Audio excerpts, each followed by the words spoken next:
Police को उस लड़की की लाश मिल गई है।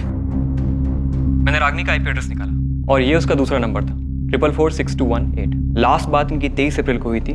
फ्रेंड स्क्वायर से 22 अप्रैल की मुझे रागिनी की एक और चैट मिली है जो संतोष गुप्ता के साथ है। वो इस वक्त कहाँ मिलेगा पता है तुम्हें? सर संतोष तो 1 साल पहले सिंगापुर चला गया। मैं और करण दुबई में है। बहुत जल्द तुम्हारी भी टिकट आ जाएगी। वो लोग हम तक पहुंच ही नहीं पाएंगे। इस शेखर का पूरा नाम शेखर प्रजापति है, हमारे दूर का रिश्तेदार है सर। 3 दिन पहले शेखर की पत्नी सुमित्रा का फोन आया था सर। पूछ रही थी वो मुझसे मिला क्या। अब पता चला कि ये रागिनी से मिलने आता था। राजू, प्रिया, मुझे माफ कर दो। माफ कर दो मुझे। ये तो शेखर है, जानता हूं मैं इसे सर। ये रागिनी का दूर का रिश्तेदार है। तो फिर तुम्हें ये कैसे नहीं पता कि शेखर अक्सर तुम्हारी पत्नी को मिलने भोपाल आता था? 444218 ये तुम्हारी पत्नी रागिनी का फोन नंबर है, दूसरा फोन नंबर। रागिनी के पास दूसरा फोन भी था? कभी पता है नहीं उसका मुझे सर।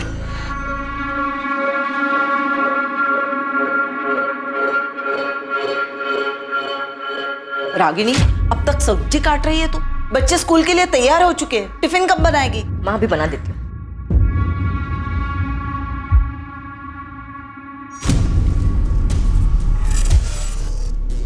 रागिनी, किससे बात कर रहे हो इतने रात में? किसी से नहीं, देखो मैं गेम खेल रही हूँ, बस खत्म ही होने वाला है। मैं कसम खा के कहता हूँ रागिनी हमेशा फोन पे रहती, पर वो किससे बात करती थी, क्या मैसेज करती थी सर, मुझे सचमुच कुछ नहीं पता सर। रागिनी पिछले 3 साल से इस दूसरे नंबर से अलग अलग सोशल मीडिया साइट्स पे एक्टिव थी और रागिनी के उसी सोशल मीडिया अकाउंट से हमें शेखर प्रजापति और संतोष गुप्ता के बारे में पता चला। एक मिनट सर, संतोष गुप्ता के बारे में सर आप ही ने मुझे बताया, पर ये शेखर के बारे में सर मुझे जरा भी अंदाजा नहीं है सर। ये शेखर रागिनी का दूर का रिश्तेदार है, लेकिन मुझे नहीं पता वो रागिनी से छुप कर मिलता था। और अगर पता होता सर तो मैं आपको क्यों नहीं बताता सर, बोलिए ना सर। सर मैं बच्चों की कसम खा के बोल रहा हूँ सर, मुझे रागिनी के बारे में बहुत कुछ नहीं पता सर।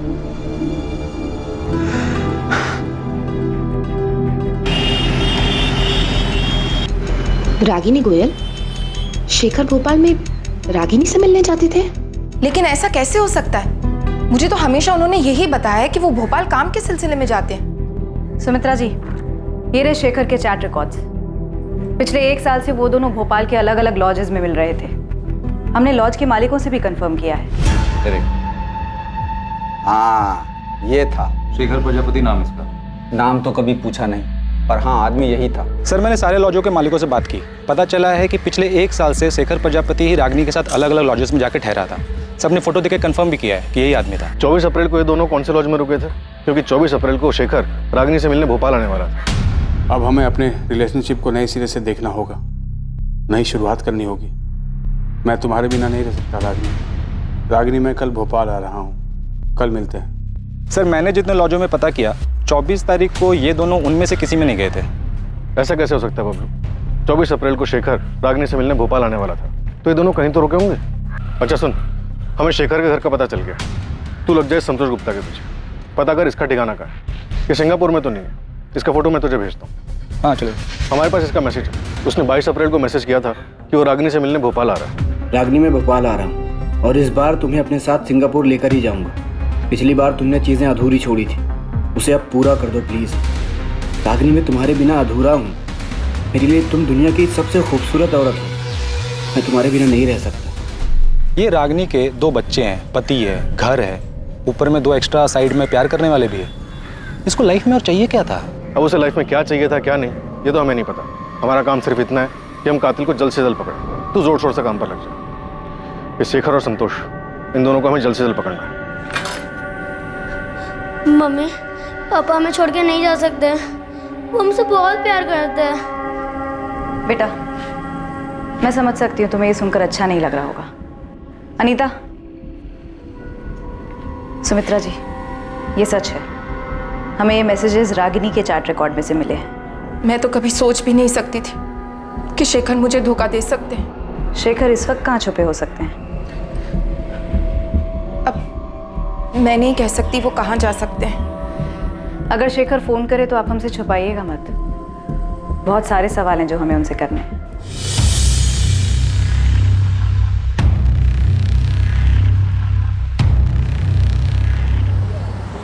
सर, अगर संतोष सिंगापुर में आपका फोन नहीं उठा रहा तो इसमें मैं क्या कर सकता हूँ? मेरी खुद उससे 3 महीने पहले बात हुई और इसी नंबर पर जो मैंने आपको नंबर दिया है उसका सिंगापुर का, वही उसका नंबर है। वही नंबर जो अब बंद आ रहा है। गौतम, हमारे पास प्रूफ है कि संतोष रागिनी से मिलने भोपाल आने वाला था। 22 अप्रैल का मैसेज है उसका हमारे पास। मुझे नहीं पता सर कि वो भोपाल आया था, अभी भोपाल में है या फिर सिंगापुर चला गया, मुझे कुछ नहीं पता सर। संतोष की फैमिली कहाँ रहती है इतना तो पता होगा तुम्हें? जी, जबलपुर में है, ये उसी ने मुझे बताया।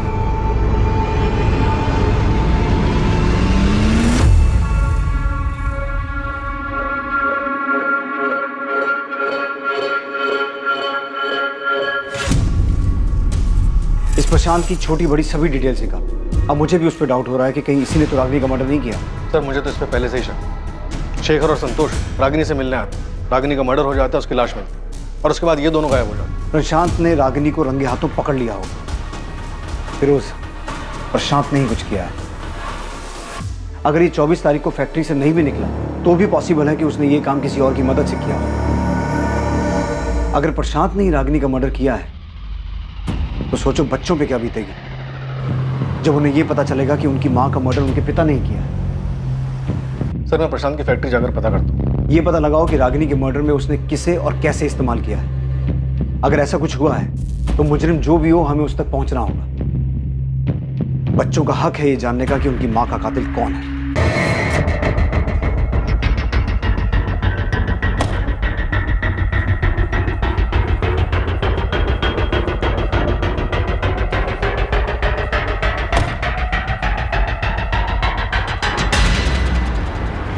मम्मी की फ्लाइट मुंबई से 2 बजे की, वो एयरपोर्ट के लिए निकल चुकी है। अच्छी बात है। वहाँ वो सुनील, वो अब तक निकला कि नहीं? हाँ, वो भी निकल चुका है।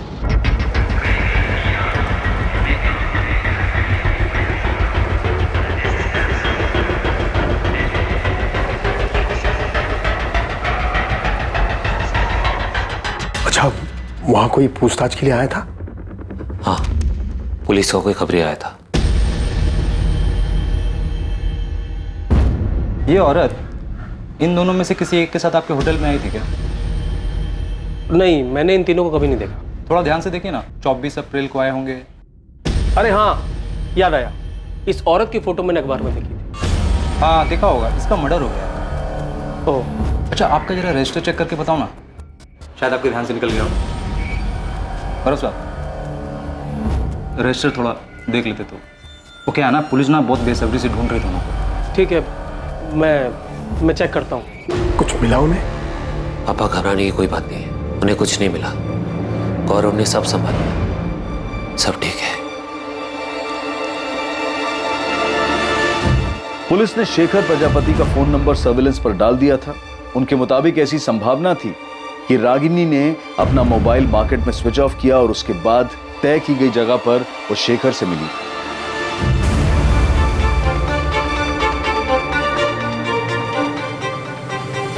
इसके साथ साथ पुलिस संतोष गुप्ता के परिवार को भी ढूंढने में जुटी थी, जिससे वो संतोष गुप्ता के ठिकाने तक पहुंच सके। साथ ही उन्हें यह भी अंदेशा था कि जिस आदमी से फोन ऑफ करने के बाद रागिनी मार्केट में मिली थी वो संतोष भी हो सकता था। पुलिस संतोष और शेखर को पूरी मेहनत से तलाश कर रही थी, जो अब तक उनकी पहुंच से बाहर थे। सिर्फ ये 2 लोग ही नहीं, बल्कि एक लाश भी उनकी जानकारी, उनकी पहुंच से बाहर थी। एक दूसरी लाश जिसका उन्हें अंदाजा तक नहीं था। जिस तरह पुलिस इस लाश से अनजान थी, ठीक उसी तरह उन 3 लोगों से भी बेखबर थी जो दुबई में जाकर छुप गए थे।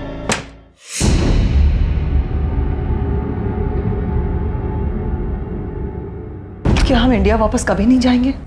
जाएंगे जानवी, क्यों नहीं जाएंगे? बस सिर्फ कुछ ही दिनों की बात है। एक बार ये सब ठंडा हो जाए, फिर हम लोग आराम से चले जाएंगे।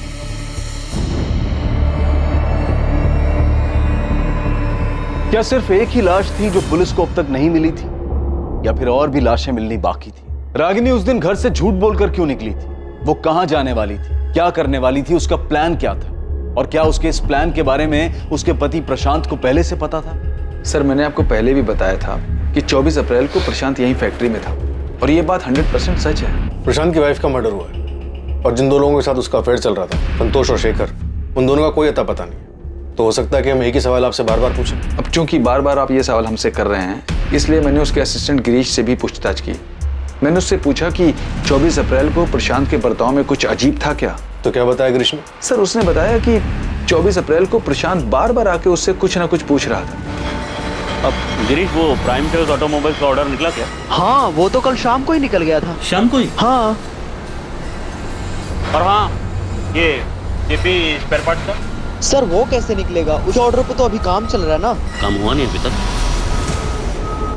गिरीश, प्रशांत तुम्हारे पास बार बार आ रहा था, इस बात में क्या अजीब लगा था? जिस तरीके से वो उस दिन बार बार आ रहे थे, ऐसा लग रहा था कि वो ये दिखाना चाहते कि वो फैक्ट्री में ही है। मतलब वो अपनी मौजूदगी जताना चाह रहा था कि वो उस दिन फैक्ट्री में, और ऐसा वो जानबूझ के कर रहा था? अब सर जो कुछ था हमने बता दिया। क्या बताऊं मैं सुमित्रा, कुछ समझ में नहीं आ रहा मुझे। प्रशांत, आप जितना जानते हैं मैं तो उतना भी नहीं जानती। आपको ये तो पता है कि रागिनी नहीं रही, मुझे तो ये भी नहीं पता कि शेखर कहाँ है। पुलिस 24 घंटे हमारे घर के बाहर खड़ी है। उन्हें लगता है शेखर ने रागिनी को मारा है। प्रशांत? हाँ हाँ हाँ हाँ, सुन रहा हूँ मैं। सुमित्रा, मुझे कुछ नहीं पता शेखर के बारे में। शेखर और रागिनी के बीच जो कुछ भी चल रहा था, वो क्या पिछले साल इंदौर में जीतू की शादी के दौरान शुरू हुआ था? नहीं पता मुझे सुमित्रा, कुछ नहीं पता कब, क्यों और कहाँ ये सब शुरू हुआ। लेकिन प्रशांत, जीतू की शादी में ही तो हम सब पहली बार मिले थे। शिवलाल काका भी यही कह रहे थे कि शेखर और रागिनी उससे पहले कभी नहीं मिले थे। रागिनी मेरे लिए एक पहेली थी, पहेली है, जान ही नहीं पाया मैं उसे।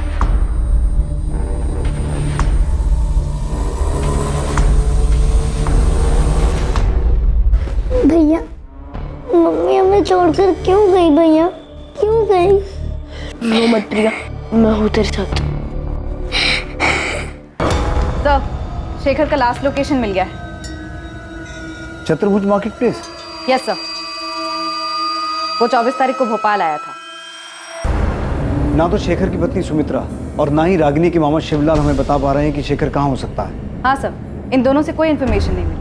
बस इतना पता चला कि शेखर अहमदाबाद में एक ट्रेडिंग कंपनी में काम करता था। कंपनी से पता चला कि वो महीने में सिक लीव लेता था और अपनी पत्नी को कहता था कि वो भोपाल काम से जा रहा है। और संतोष गुप्ता, उसके बारे में कुछ पता चला?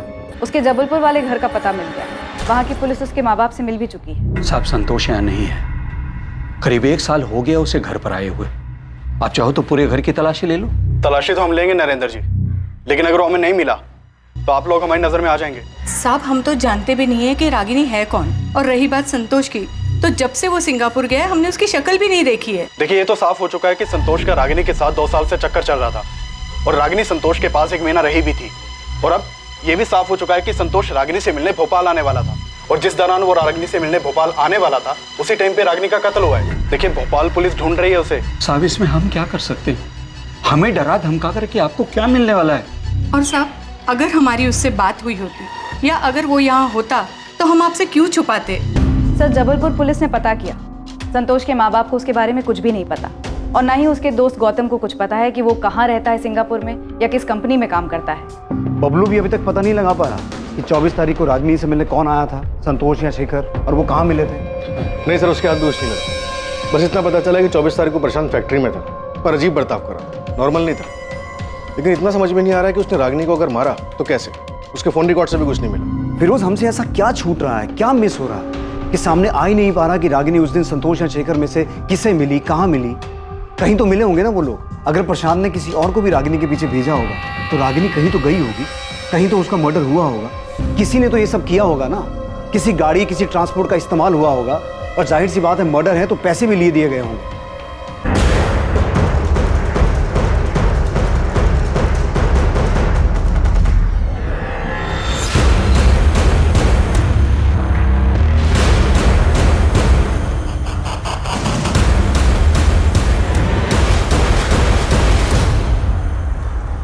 ऐसा कैसे हो सकता है कि मर्डर करने वाले ने कोई गलती नहीं की? वो आराम से छुपा बैठा है, इतनी सफाई से काम किया है कि हमारे हाथ एक क्लू तक नहीं लगा। सर, इंटरनेशनल नंबर है, उठाओ। हेलो सर, मैं संतोष गुप्ता बोल रहा हूँ। संतोष, कहाँ हो तुम? हाँ संतोष, कहाँ हो तुम? सर मैंने रागिनी को नहीं मारा है। देखिए सर, मैं रागिनी को भोपाल में मिला ज़रूर था, लेकिन मैंने उसको नहीं मारा। देखिए मैं रागिनी से प्यार करता था, उससे शादी भी करना चाहता था। संतोष तुम अभी कहाँ हो? सर अभी मैं सिंगापुर में हूँ। जब मैंने न्यूज़ देखा कि रागिनी का किसी ने मर्डर कर दिया है तो 30 तारीख को मैं सिंगापुर वापस आ गया था। तुम रागिनी से मिले थे? हाँ, 23 तारीख को भोपाल में मैं रागिनी से मिला था। रागिनी मुझे सिंगापुर में नई जॉब मिल गई है और सैलरी भी बहुत अच्छी है। तुम चलो ना मेरे साथ सिंगापुर, हम दोनों बहुत खुश रहेंगे। संतोष, इतने दिनों बाद तुम्हें देखकर बहुत अच्छा लग रहा है। तो फिर चलो ना मेरे साथ रागिनी। रागिनी मैं तुमसे बहुत प्यार करता हूँ और मुझे हमेशा से ही लगता है कि हम दोनों एक दूसरे के लिए ही बने। किस्मत ने हमें फिर से मिलाया है, इस बार मौका हाथ से मत जाने दो। 2 साल पहले भी मैंने तुम्हें मनाने की कोशिश की थी कि शादी कर लेते, नई दुनिया नया घर बनाते। रागिनी हम जबलपुर चलते हैं, वहाँ चल के शादी कर लेते। वहाँ पे मेरा अपना घर है, मम्मी है, पापा है, वहाँ कोई प्रॉब्लम नहीं होगी। नहीं संतोष, मैं अपने घर जाऊंगी। पर क्यों? वो घर तो तुमने छोड़ दिया ना रागिनी, फिर क्यों वापस जाना चाहती हो? बच्चों के लिए मुझे उनकी याद आ रही है। रागिनी, पूरा 1 महीना हो गया तुमको घर छोड़े हुए, और इस 1 महीने में ना तो तुम्हारे पति ने तुमको ढूंढने की कोशिश की है, ना ही तुम्हारे बच्चों ने। फिर क्यों जाना चाहती हो उस घर में? देखो संतोष, मुझे प्रशांत की चिंता नहीं है, पर राजू और प्रिया मेरे बच्चे हैं। अब तक तो प्रशांत ने उन्हें बता दिया होगा कि मैं उन्हें छोड़कर चली गई। रागिनी मेरी बात समझने की कोशिश करो। तुम्हें लाइफ में क्या चाहिए? तुम प्रशांत के साथ खुश नहीं थी इसलिए मेरे पास आई ना। अब मेरे पास खुश हो तो खुश रहो ना। रागिनी मैं तुमको बहुत प्यार करता हूँ, तुमको जिंदगी भर खुश रखूंगा।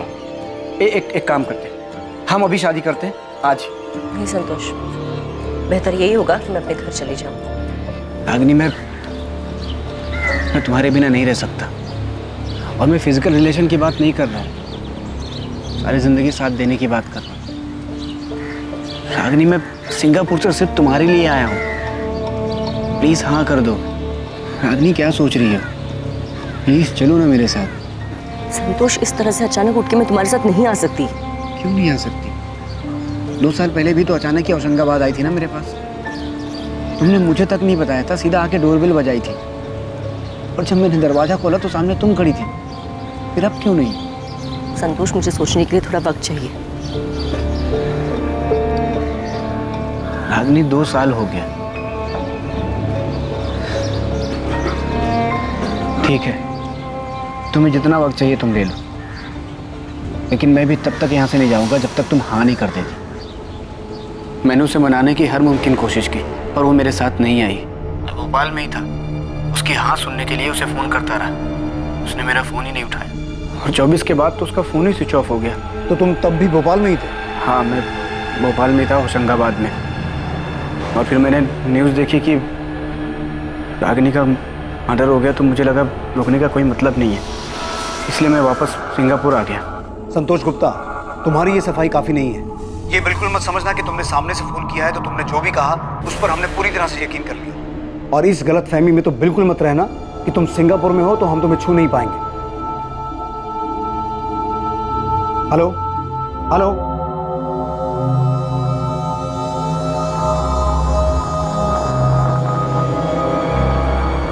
फिर इसके बाद वहीं तक सच होगी जहां तक ये रागिनी को मना रहा है। रागिनी के मना करने और इसकी ये बात मान लेने की कहानी सब बकवास हो सकता है। बकवास हो फिरोज, पर मुझे ये रागिनी समझ में नहीं आ रही। क्या औरत थी ये? एक तरफ शेखर, एक तरफ संतोष, 2 बच्चे भी थे। ये कर क्या रही थी? चाहती क्या थी? सर, राजनगर पुलिस स्टेशन से फोन आया था, उन्हें एक डेड बॉडी मिली है। किसकी? शेखर प्रजापति की। डेड बॉडी बोरी में थी।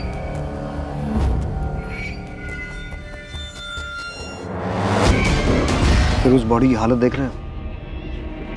जिस तरह से डिकम्पोज हुई है, उसे देखकर साफ लग रहा है कि इसका मर्डर भी काफी दिन पहले हो चुका है।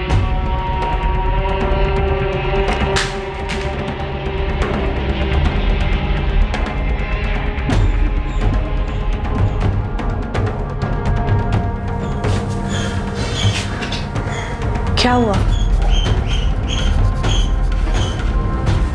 क्या हुआ? पुलिस को शेखर की डेड बॉडी मिली।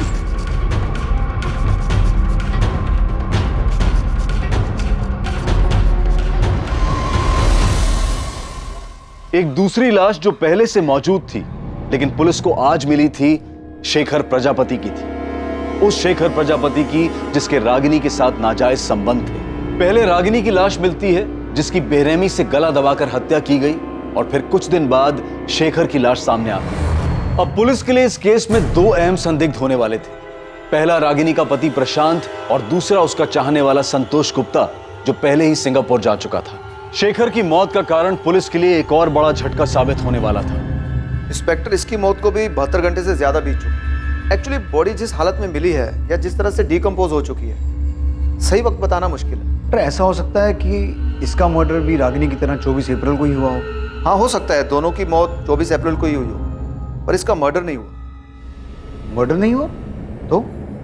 इसकी बॉडी से पॉइजन की ट्रेसेस मिले, वो भी बड़ी मात्रा में। पॉइजन? जी। तो आप ये कहना चाहते हैं कि शेखर का मर्डर नहीं हुआ बल्कि इसने आत्महत्या की है? इतना तो श्योर होकर बोल सकता हूँ कि इसको जहर जबरदस्ती नहीं दिया गया। हाँ, किसी चीज में मिक्स करके दिया हो तो पता नहीं। कैसे मारा तूने रागिनी को? शेखर को जहर कैसे दिया? अब ये मत कहना कि तुझे कुछ नहीं पता, क्योंकि हमें पता है कि 24 तारीख को तू अपनी फैक्ट्री के स्टाफ को जानबूझ के ये जता रहा था कि तू वहां है। किसे भेजा था उनके पीछे? ये बेबस बनने का नाटक खत्म हुआ प्रशांत। याद रख, तुझे अपने बच्चों का सामना भी करना है, क्योंकि कहीं ना कहीं उन्हें भी इस बात का एहसास है कि उनकी माँ का कत्ल तूने किया है। मैं अपने बच्चों से बहुत प्यार करता हूँ सर, हमेशा उनका ख्याल रखूं। रागिनी अब उनके साथ नहीं है तो क्या, वो उनके दिल, दिमाग और यादों में हमेशा रहे। ये संत बनने का नाटक बंद कर प्रशांत, और ये बता कि रागिनी का मर्डर कैसे किया, कहाँ किया, शेखर को जहर कैसे दिया, कैसे मारा तूने इन दोनों को?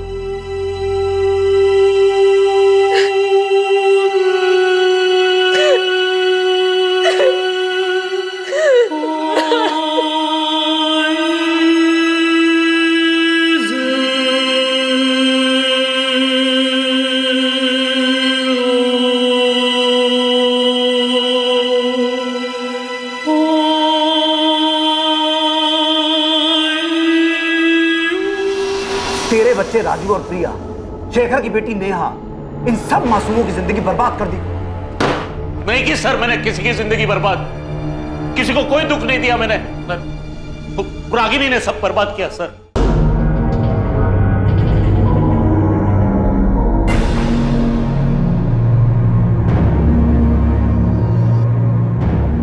मुझे बिल्कुल भी अंदाजा नहीं था कि रागिनी के शेखर और संतोष नाम के आदमियों के साथ नाजायज संबंध थे।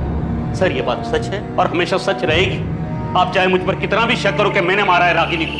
सर मारा होता ना तो कबूल करने में मुझे कोई दिक्कत नहीं थी, क्योंकि ये बात किसी से नहीं छुपी कि रागिनी मेरे साथ खुश नहीं थी और ना ही मैं उसके साथ खुश थी। और ये बात भी नहीं छुपी कि हमारी शादी में कुछ नहीं बचा था, मर चुकी थी वो। आपको अंदाजा भी नहीं होगा कि मैंने अकेले बच्चों को कैसे पाला है, माँ के होते हुए।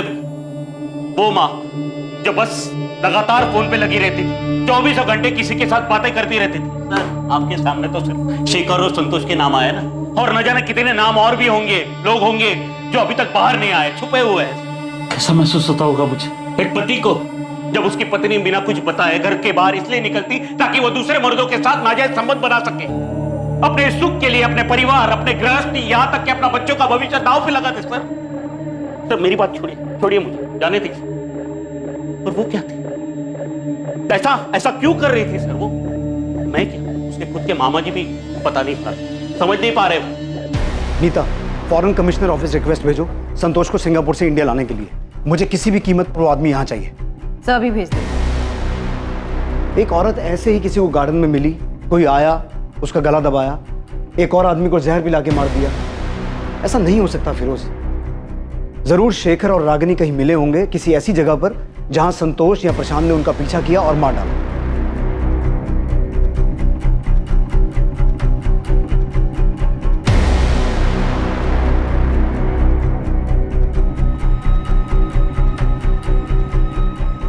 बबलू से कहो एक टीम से काम नहीं हो रहा, 10 लगाए, और चाहिए और लगाए, लेकिन किसी भी तरीके से यह पता लगाए कि उस दिन शेखर और रागिनी कहां गए। कोई तो ऐसा होटल या लॉज होगा जहां उनका पीछा किया गया, दोनों का मर्डर किया गया। सर मैंने रागिनी और शेखर की पोस्टमार्टम रिपोर्ट पढ़ी थी। फिरोज, पोस्टमार्टम रिपोर्ट में क्या लिखा है मुझे पता है, लेकिन मुझे किसी भी तरह उस आदमी का पता लगाना है जिसने ये मर्डर्स किए हैं। हम गोल गोल घूमे जा रहे हैं। एक दिन 2 बच्चे आते हैं अपनी माँ को ढूंढते हुए, हमें उनकी माँ की बजाय उसकी डेड बॉडी मिलती है, फिर उसके प्रेमी की डेड बॉडी मिलती है, लेकिन ये क्लू नहीं मिलता कि किसने मारा, क्यों मारा। सर शेखर का मर्डर नहीं हुआ, उसने सुसाइड किया। फिरोज तुम्हारा दिमाग ठीक है? वो सुसाइड क्यों करेगा? और अगर उसने सुसाइड किया भी है तो रागिनी का तो मर्डर हुआ है ना। सर मुझे लगता है शेखर ने रागिनी का मर्डर किया होगा और उसको मारने के बाद उसने सुसाइड कर लिया।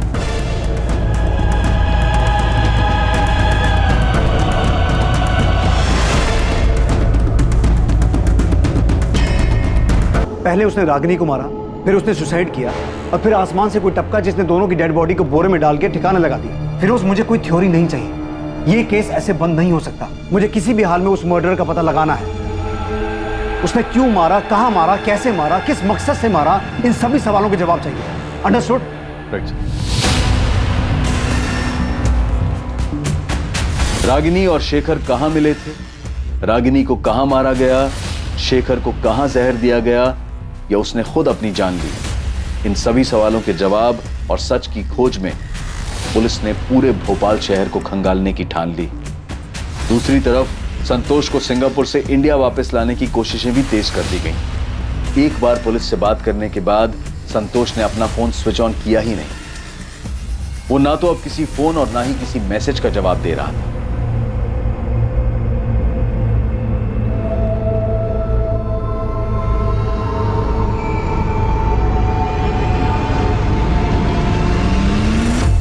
सर बबलू बोल रहा है कि हमें होटल डीटी प्लाजा एक बार देख लेना चाहिए। क्यों, कुछ मिला तुझे वहां? नहीं सर, कुछ नहीं मिला, इसी के लिए तो बोल रहा हूँ सर। बबलू, अंधेरे में तीर मत चला, मुझे इस केस में स्ट्रॉन्ग लीड चाहिए। इस बात की लीड कहीं से नहीं मिल पा रही है कि रागिनी और शेखर मार्केट में मिलने के बाद गए कहाँ। सर मैंने हर लॉज छान मारा। डीटी प्लाजा आपके सामने इसलिए रख रहा हूँ क्योंकि सर इसका जो मैनेजर है गौरव सिंधिया, वो मुझे रजिस्टर दिखलाने से मना कर रहा है। 24 तारीख को रागिनी और शेखर नाम से कोई एंट्री नहीं है रजिस्टर में, मैंने चेक किया है, वो लोग यहाँ पे नहीं है। अरे हाँ, तो कौन सा असली नाम लिखवाने वाले थे रजिस्टर में? नाम बदल के आए होंगे। हाँ, अगर नाम बदल के भी रहते तो शक्ल तो याद रहती ना। और वैसे भी 24 तारीख को होटल पूरा खाली ही था। मैं कह रहा हूँ ना कि वो लोग यहाँ पे नहीं है। सर ये बोल के उसने मुझे डरका दिया, पर छोटा सा होटल है और फील्डिंग की तो पता चला होटल में काम करने वाला एक बंदा है सुनील मीना नाम का, जो लंबी छुट्टी पर गया है। बबलू भाई, झोल क्या है वो तो पता नहीं, लेकिन उस होटल में एक वर्कर सुनील मीना 27 अप्रैल से गायब है। गायब है मतलब लंबी छुट्टी पे।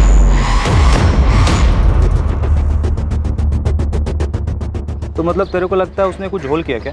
हाँ भाई, क्योंकि जानता है गणेश, ये शेखर और रागिनी कहाँ मिले, मिलकर कहाँ गए, कौन से चद्दर पलटी होटल में रुके, कुछ पता नहीं चल पा रहा है। भाई होटल तो ये भी चद्दर पलटी और मालिक है एकदम कंजूस। मतलब इतना कंजूस है ना कि एक भी रूम खाली रह जाए तो मर जाता था। लेकिन पिछले कुछ दिनों तक ये होटल बंद था। सर सुनील मीना लंबी छुट्टी पर चला जाता है, 24 अप्रैल के बाद 27 तक होटल बंद रहता है। होटल का मैनेजर रजिस्टर दिखलाने से मना करता है। सर मैं पक्का बोल रहा हूँ, यहाँ पे कुछ ना कुछ झोल तो है।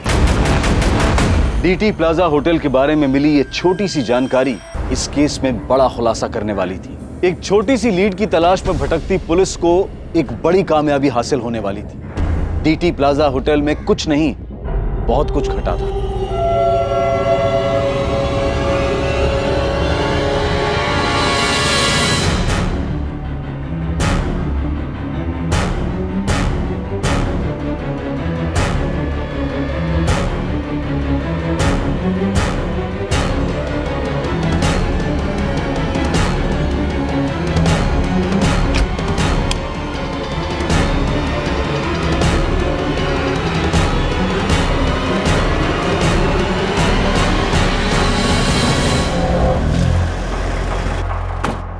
तो ही है ना गौरव सिंधिया, यहाँ का मैनेजर?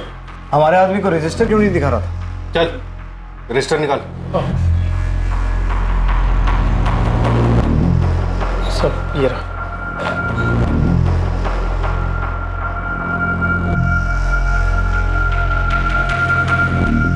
इसमें तो एंट्री 29 अप्रैल से है, उसके पहले की कहाँ है? वो तो नहीं है साहब, क्योंकि मालिक हर महीने रजिस्टर बदल देते हैं। हिसाब किताब के लिए पुराना रजिस्टर साथ ले जाते हैं साहब। पुराना रजिस्टर अपने साथ ले जाते हैं, लेकिन अप्रैल का महीना 30 का होता है और इसमें एंट्री 29 तारीख से है। तो नया रजिस्टर लगाने के लिए महीना खत्म होने का इंतजार क्यों नहीं किया? सब वो इस बार थोड़ा जल्दी ले गए साहब। सुनील मीना नाम का एम्प्लॉय यहीं काम करता है ना? जी साहब। कहाँ है वो? बुलाओ उसे। साहब वो छुट्टी पे गाँव गया साहब। बड़ा शहंशाह आदमी है, गाँव गया है और फ़ोन बंद करके बैठा है। वैसे तेरे मालिक धर्मेंद्र तिवारी का भी फ़ोन बंद है, उसका घर भी बंद है, ताला लगा है।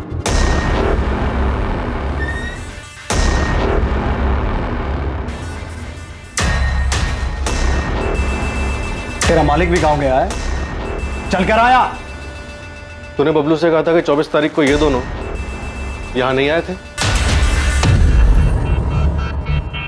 सीधा सीधा बोल, धर्मेंद्र तिवारी और सुनील मीना कहाँ हैं? वरना तुझे भी गांव भेज दूंगा और कभी वापस नहीं आ पाएगा। मालिक अपनी फैमिली के साथ दुबई भाग गए साहब, और सुनील अपने गांव गया है सागर। मतलब रागिनी और शेखर 24 तारीख को यहाँ आए थे?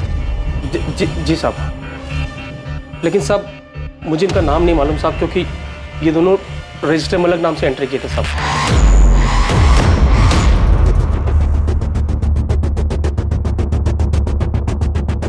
इन दोनों को किसने मारा?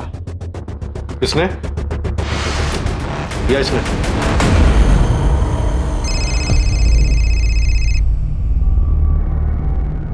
अनीता, कैलाश मौर्य नाम का एक आदमी आया है। कौन है ये?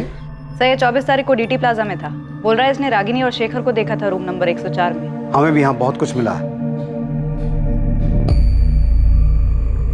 रागिनी और शेखर 104 नंबर में रुके थे।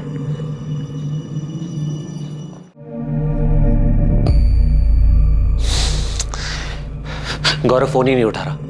तो होटल के लैंडलाइन में फोन करो ना। किया था, पर वहां कांस्टेबल था इसलिए बात नहीं हो पाई। पुलिस को सब पता चल गया क्या? सर मैंने इस औरत की फोटो अखबार में देखी थी कुछ दिन पहले। तो जब देखी थी तब क्यों नहीं आया हमारे पास? सर मैं बहुत डर गया था। उस दिन मैं डीटी प्लाजा में रूम नंबर 102 में रुका था। वो मैं क्या? सर मैं एक लेडी के साथ गया था। बीबी को झूठ बोला था कि इंदौर जा रहा हूँ कुछ काम से। देख कैलाश, हमें तेरे अफेयर में कोई दिलचस्पी नहीं है। रागिनी और शेखर के बारे में बता। ये दोनों रूम नंबर 104 में रुके थे। इतना चिल्ला रहे थे, इतना झगड़ा कर रहे थे कि मैं परेशान हो गया था। एक बार नहीं बोला ना। देखो शेखर, तुम मेरे साथ जबरदस्ती नहीं कर सकते हो। या तो तुम अभी डिसाइड करो, ये आज हम दोनों की जिंदगी का आखिरी दिन होगा। बोल रहा हूँ मैं। तुम्हें होश भी है? तुम क्या कह रहे हो? हाँ, तुम्हारी भी फैमिली है और मेरी भी। हमारे बीच जो है उससे ज्यादा और कुछ नहीं हो सकता, और उससे ज्यादा तुम डिमांड भी नहीं कर सकते। हाँ क्या है भाई? सॉरी यार, थोड़ा धीरे बात करो। यहाँ तुम लोग चिल्ला रहे हो, मुझे डिस्टर्ब हो रहा है। हम अपने रूम में चिल्ला रहे हैं, तुम्हें इसमें क्या प्रॉब्लम हो रही है? तुम अपने रूम में रहो ना। भाई मैं अपने ही रूम में हूँ, तुम्हारी आवाज वहां तक आ रही है। हाँ ठीक है, सॉरी, अब नहीं आएगी। जाओ। इतना बोलने के बाद भी इनका झगड़ा बंद नहीं हुआ। थक हार के मुझे रूम सर्विस पे फोन करना।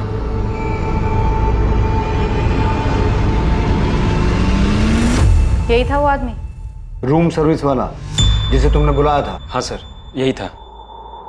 शेखर, अब तुम मेरी नाक में दम कर रहे हो, इरिटेट कर रहे हो मुझे। तो अब मैं परेशान की जगह ले ली। मैं तुम्हें परेशान कर रहा हूँ? हाँ शेखर, मैं अपनी पूरी जिंदगी तुम्हारे साथ नहीं बिताना चाहती। अभी सब कुछ कितना अच्छा है हमारे बीच। मतलब तुम ये चाहती हो कि मैं अहमदाबाद से अपने बीवी बच्चों को छोड़कर तुम्हें खुश करने यहाँ आता रहूं और तुम मेरी खुशी का बिल्कुल ध्यान नहीं रखोगी? एक मिनट, मैं भी अपने पति और बच्चों को छोड़कर आ रही हूँ यहाँ, और तुम यहाँ सिर्फ मेरी खुशी के लिए नहीं, अपनी खुशी के लिए भी आते हो। और हमेशा से यही रहा था हमारे बीच और यही रहेगा, और इस तरह तुम नहीं मांग सकते। मांग सकता हूँ, बिल्कुल मांग सकता हूँ। मैं तुमसे शादी करना चाहता हूँ, इसी वक्त तुम्हें हाँ बोलना पड़ेगा। तुम मना नहीं कर सकते। तुम होश में तो हो तुम। हमारे बीच शादी की बात कब हुई थी? मैंने कभी तुमसे कहा कि मैं तुमसे शादी करना चाहती हूँ? एक शादी करके देख ली है मैंने, और अब तक पछता रही हूँ। बच्चे हैं इसलिए झेल रही। लेकिन मैं तुम्हारे ये नखरे नहीं झेलूंगा रागिनी। क्या हुआ? हाँ सर, सामने वाला थोड़ा परेशान हो रहा है, थोड़ा धीरे बात कीजिए ना। हाँ ठीक है, ठीक है, ठीक है। Thank you. फिर रात के करीब 12 साढ़े 12 बजे के बाद उस कमरे से आवाज आनी बिल्कुल बंद हो गई। फिर मैंने सुबह 7 बजे होटल छोड़ दिया। तुम्हारे साथ कौन थी उस दिन? वो लेडी? प्लीज मैडम, इसमें हमें मत घसीटिए। वो भी शादीशुदा है और मैं भी। बेकार में हम दोनों के घर टूट जाएंगे। तुझे अपना बयान डिटेल में लिखवाना होगा। अगर तू हमारे पास पहले आ गया होता ना, तो ये केस बहुत पहले सॉल्व हो गया होता। सुनील मीना जो सागर में अपना मोबाइल बंद करके बैठा था, पुलिस ने उसे सागर के ही उसके घर से अरेस्ट किया। रागिनी के कत्ल और शेखर की मौत का सच चौंका देने वाला था। क्या हुआ था डीटी प्लाजा में? और सुनील मीणा हमारे कब्जे में है, तो ये मत समझना दुबई में बैठा तेरा मालिक तुझे बचा लेगा। मैडम साहब, मैं तो सिर्फ नमक का फर्ज अदा कर रहा हूँ साहब। उनको मारने मेरा हाथ नहीं है साहब, मैंने नहीं मारा। ये डायलॉग बाजी बंद कर। अगर तेरा हाथ नहीं है तो रागिनी और शेखर को मारा किसने? होटल में से किसी का हाथ नहीं साहब, किसी ने नहीं मारा। तो फिर रागिनी और शेखर मरे कैसे? साहब 25 तारीख की सुबह जब सुनील रूम सर्विस के लिए गया था साहब, तो वो लोग दरवाजा ही नहीं खोल रहे थे साहब। सुनील ने मुझे बताया तो मैं चेक करने के लिए गया था। रात भर झगड़ा कर रहे थे, अब दरवाजा नहीं खोल रहे हैं। बैल बजा बजा के थक गया सर मैं।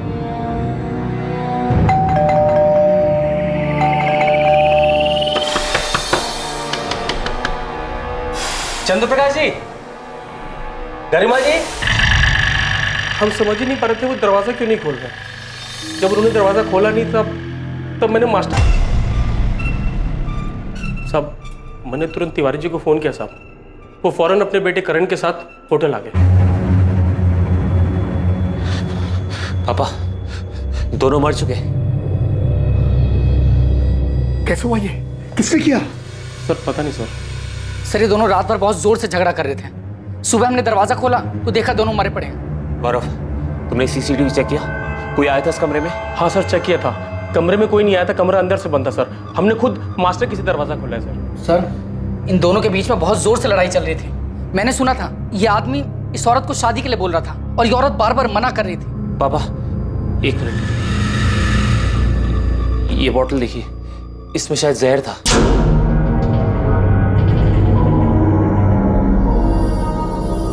सर मैंने खुद सीसीटीवी चेक किया सर, कमरे में कोई नहीं आया था। सर हो सकता है इस आदमी ने पहले उस औरत को मारा हो और बाद में जहर पी लिया। Oh my God! सर ये देखिए एंट्री। पापा इनके पर्सन की आईडी कार्ड मिले। लड़की का नाम था रागिनी गोयल और लड़के का नाम शेखर प्रजापति। सर वो तो मैं देखते ही समझ गया था कि दोनों फर्जी नाम से ठहरे हैं। अब क्या करें? पुलिस के पास जाएंगे तो खामखा बात फैलेगी, होटल का नाम खराब होगा, धंधा बंद हो जाएगा और हम सब फंस जाएंगे वो अलग। क्योंकि पुलिस तो ये मानेगी नहीं कि इन दोनों के बीच झगड़ा हुआ था और इसलिए इस आदमी ने ये सब किया है। पापा हम इनको जानते ही नहीं है।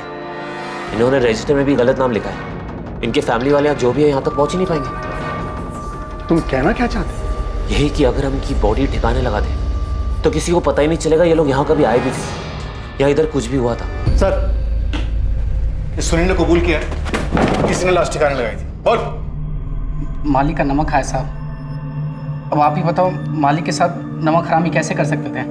और सब सच कह रहे, इसमें हमारे मालिक का भी कोई कसूर नहीं है साहब। तूने भी नमक खाया है साहब? ये बोल बॉडीज को ठिकाने कैसे लगाया?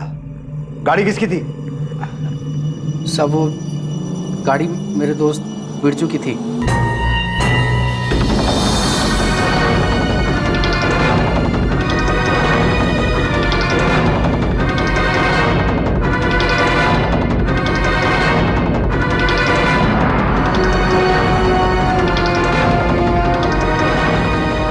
साहब पहले हमने उस औरत की बॉडी को हुसैन नगर के नाले में फेंका और फिर आदमी की बॉडी को चंदन नगर के जंगल में फेंक दिया। होटल में कहीं भी सीसीटीवी नहीं दिखा, सब उखाड़ दिए। वो तो मालिक ने ही कहा था साहब कि सीसीटीवी रजिस्टर हटा दो। वो सब अपने साथ लेके गए साहब। तुम्हारा मालिक धर्मेंद्र तिवारी और उसका बेटा करण दुबई में कहाँ छुपे बैठे हैं? पता नहीं साहब, किसी होटल में है साहब। अभी भी झूठ बोल रहे। देखो सोच लो तुम दोनों, नहीं तो मर्डर करने, मर्डर छुपाने, लाश ठिकाने लगाने और सबूत मिटाने के सारे चार्जेस लगेंगे तुम दोनों। इस जिंदगी में तो बाहर नहीं आ पाओगे तुम। साहब सच में मुझे कुछ नहीं पता, हमने नहीं मारा उन दोनों को साहब। मैं आखिरी बार पूछ रहा हूँ, दुबई के किस होटल में है तेरा मालिक? धर्मेंद्र तिवारी, इस गलतफहमी में बिल्कुल मत रहना कि सारी जिंदगी दुबई में छुप के बैठ सकते हो। भलाई इसी में है कि चुपचाप वापस आ जाओ, वरना तुम्हारी वो हालत करेंगे। सर मेरी बात सुनिए सर। हमने तो सिर्फ बॉडी फेंकवाया था सर, और वो भी हमने इसलिए किया क्योंकि हम बहुत डर गए थे सर। तिवारी तूने क्या किया था क्या नहीं किया था ये मैं तभी सुनूंगा जब तू मेरे सामने होगा। अभी मैं तेरी किसी भी बात का यकीन नहीं कर रहा हूँ। सर मैं सच कह रहा हूँ, मेरे पास रजिस्टर और सीसीटीवी फुटेज दोनों है सर। आप चाहे तो देख लीजिएगा। उस कमरे में कोई नहीं गया सर। उस आदमी ने खुद उस औरत को मारा है और फिर कुछ जहर पी लिया। तिवारी मैं तुझे 1 दिन का टाइम दे रहा हूँ। रजिस्टर, सीसीटीवी और अपने बेटे के साथ तू मेरे सामने होना चाहिए।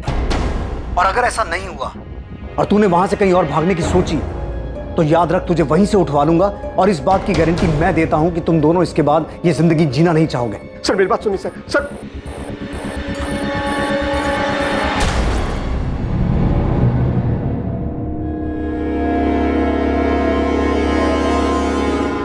सर मैंने जो पोस्टमार्टम रिपोर्ट देख के फिगर आउट किया था वो थ्योरी नहीं सच था।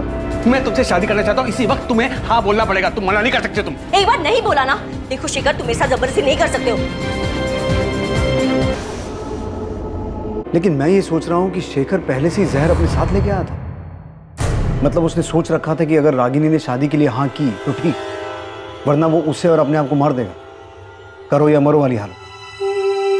सुमित्रा और उसकी बेटी नेहा के लिए यकीन करना मुश्किल हो रहा था कि शेखर उन्हें धोखा दे रहा था, और उससे भी आगे बढ़कर उसने एक ऐसा जुर्म किया जिससे वो दोनों शायद जिंदगी भर नहीं उभर पाएंगे।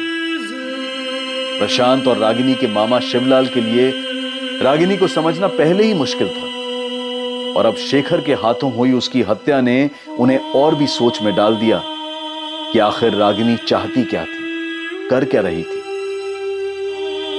संतोष गुप्ता तक पुलिस दोबारा नहीं पहुंच पाई, और अब उसकी जरूरत भी नहीं थी, क्योंकि साफ हो चुका था कि रागिनी की हत्या से उसका कोई वास्ता नहीं था।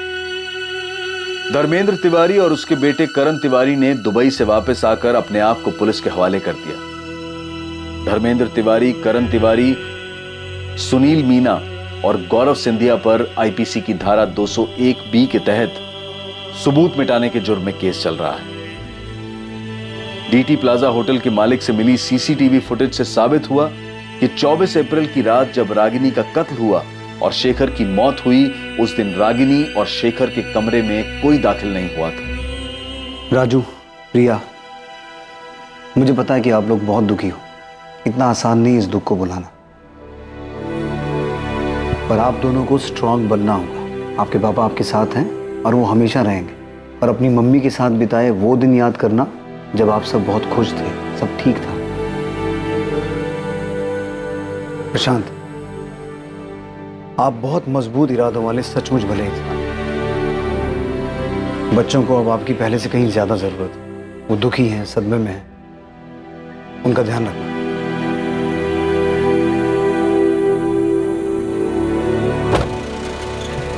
जब बड़े गलती करते हैं तो उस गलती का सबसे ज्यादा बुरा असर बच्चों पर पड़ता है।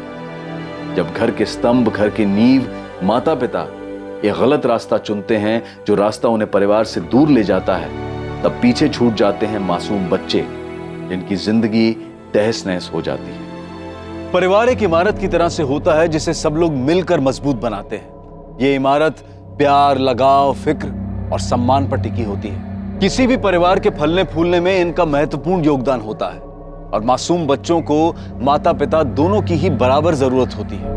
पर इसका यह मतलब कतई नहीं है कि मजबूरी में साथ रहा जाए। बेशक बच्चे उस वक्त अलग होने के फैसले की अहमियत को ना समझ पाए, पर सही समय पर लिया गया फैसला जिंदगी सुधार भी सकता है। और दूरी से रिश्ता खत्म नहीं होता है, बल्कि दो लोगों के बीच कड़वाहट बढ़ने का खतरा कम हो जाता है। रागिनी और शेखर ने इस रिश्ते से क्या हासिल किया, बल्कि संतोष ने भी क्या पाया। शेखर और रागिनी के बीच जो कुछ भी हुआ उसका अंदाजा भी नहीं लगाया जा सकता, क्योंकि मरने के बाद जिसने उन्हें देखा, वहां जो सुराग मिले उनके मुताबिक कुछ भी साफ नहीं है। बस इतना पता है कि वहां एक जुर्म हुआ, हत्या हुई और किसी ने जहर पिया। इस सब में सच सिर्फ ये था कि दो मासूम बच्चों ने अपनी मां को खोया और एक ने अपने पिता को। ये वो दुखद सच है जिसे झूठ में भी सच नहीं होना चाहिए था। अब मैं अनूप सोनी आपसे विदा लेता हूं। कल रात 11 बजे आपसे फिर मुलाकात होगी एक और नए केस के साथ। और याद रखें, क्राइम और आपके बीच में सिर्फ इतना फर्क है कि आप कितने सतर्क हैं। सतर्क रहें, सुरक्षित रहें। जय हिंद।